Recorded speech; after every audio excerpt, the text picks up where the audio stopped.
चलिए आज का वीडियो में हम लोग डिस्कस करेंगे प्रॉफिट एंड लॉस का क्वेश्चन पार्ट 17 सेक्शन 1। आज का क्वेश्चन है, एक दुकानदार अपने माल को 9% साथ के लाभ के साथ बेचता है। यदि 24 रुपया अधिक में बेचा होता तो 13% का फायदा होता, तो दुकानदार का करेमल क्या होगा।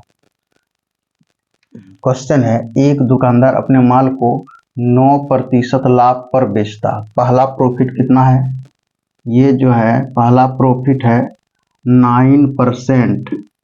अब फिर लाभ पर बेचता, अगर उसने इसे 64 रुपया अधिक में बेचा होता तो उसे 13% का फायदा होता।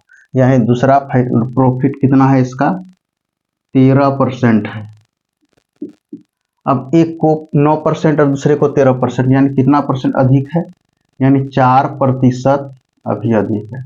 अब 4% अधिक है, पैसा कितना 64 रुपया, यानी क्या बोल रहा है 64 रुपया अधिक में बेचा होता, यानी 64 रुपया।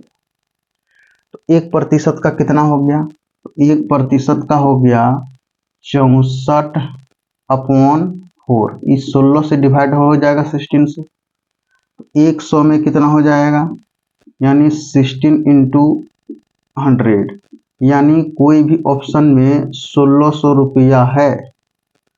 आप ऑप्शन पे नजर दौड़ा करके देखिएगा तो ऑप्शन बी में है 1600 रुपया, यानी ऑप्शन बी सही होगा। सेकंड नंबर क्वेश्चन ये अपने से बना लीजिएगा क्योंकि सेम क्वेश्चन है। और आगे क्वेश्चन क्या कर रहा है कि एक आदमी अपने माल को 9% लाभ पर बेचता है। चलिए एक तरफ आप लिखिए CP और एक तरफ आप लिखिए SP।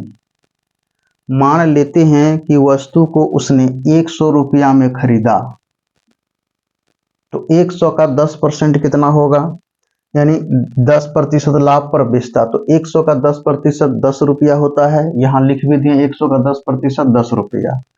तो 100 में आप जो है कि 10 रुपया जुड़ जाएगा, तो सेलिंग प्राइस निकल करके आएगा 110 रुपया। चलो पहला क्लियर हो गया। अब फिर कर आगे कि यदि वह इसे 20% कम में खरीदा, 20% कम में खरीदा, तो हम CP को क्या मान लिए, क्रय मूल्य को 100 मान लिए। अब 20% जहां तक कम की बात बोल रहा है, तो ये अब माल खरीदाएगा 80%, 80 में।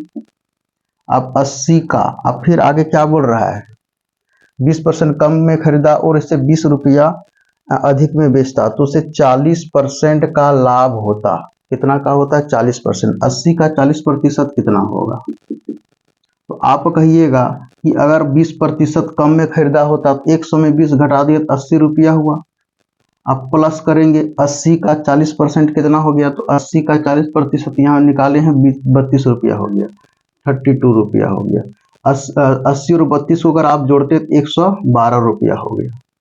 यानी पहले वो बेचा 110 रुपया में और अभी बेच रहा है 112 रुपया में, यानी फायदा कितना हो रहा है, 110 में अगर यदि आप 112 घटा देते हैं तो 2 रुपया का प्रॉफिट मिल रहा है अभी भी, ये 2 रुपया का प्रॉफिट, यानी कितना, ये 2 रुपया का प्रॉफिट मिला।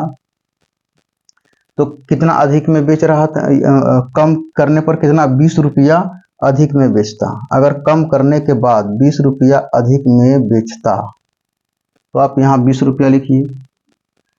1 रुपया में कितना हो जाएगा, 20/2 यानी 10।